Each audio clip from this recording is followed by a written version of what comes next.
ಅಕ್ಷಯ ತೃತೀಯ ಪರಮ ಪವಿತ್ರವಾದಂತಹ ಶುಭ ಸಂದರ್ಭದಲ್ಲಿ ಅನೂಚಾನವಾಗಿ ಶ್ರೀಮಠದ ಸಂಪ್ರದಾಯ ಪದ್ಧತಿಗಳಿಗೆ ಅನುಸರಿಸಿ ಶ್ರೀಮಠದ ವಿವಿಧ ದೇವತಾ ಸನ್ನಿಧಾನಗಳು, ಮುಖ್ಯ ಪ್ರಾಣದೇವರ ಸನ್ನಿಧಾನ, ರಾಘವೇಂದ್ರ ಸ್ವಾಮಿಗಳವರು ಮೊದಲಾದಂತಹ ಮಂತ್ರಾಲಯದಲ್ಲಿರುವ ಎಲ್ಲ ಮೂಲ ಬೃಂದಾವನಗಳು, ಅದೇ ರೀತಿಯಾಗಿ ನಮ್ಮ ಪರಂಪರೆಯ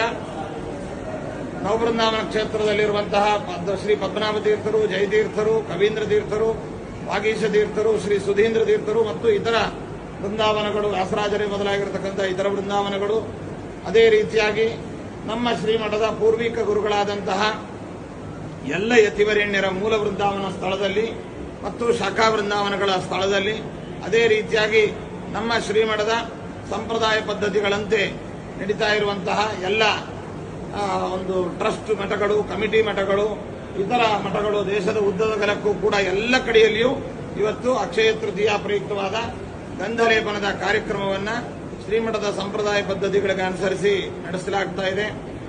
ದೇಶದ ಕ್ಷೇಮಕ್ಕೋಸ್ಕರವಾಗಿ, ಹರಿವಾಯುಗುರುಗಳ ಪ್ರೀತ್ಯರ್ಥವಾಗಿ ವಿಶೇಷವಾಗಿ ಈ ಕಾರ್ಯಕ್ರಮ ಚಂದನೋತ್ಸವವನ್ನು ನಾವು ಇವತ್ತು ನಡೆಸ್ತಾ ಇದ್ದೇವೆ. ಇದಕ್ಕೆ ತನುಮನ ಧನಗಳಿಂದ ಸೇವೆ ಸಲ್ಲಿಸಿರತಕ್ಕಂಥ ಭಕ್ತಾದಿಗಳು, ನಮ್ಮ ಶ್ರೀಮಠದ ಎಲ್ಲ ಸಿಬ್ಬಂದಿಗಳು, ಅದೇ ರೀತಿಯಾಗಿ ರಾಘವೇಂದ್ರ ಸ್ವಾಮಿಗಳವರ ಪೂರ್ವಾಶ್ರಮದ ಎಲ್ಲ ಮನತನಸ್ಥರು, ಜೊತೆಯಲ್ಲಿ ಮಂತ್ರಾಲಯದ ಗ್ರಾಮ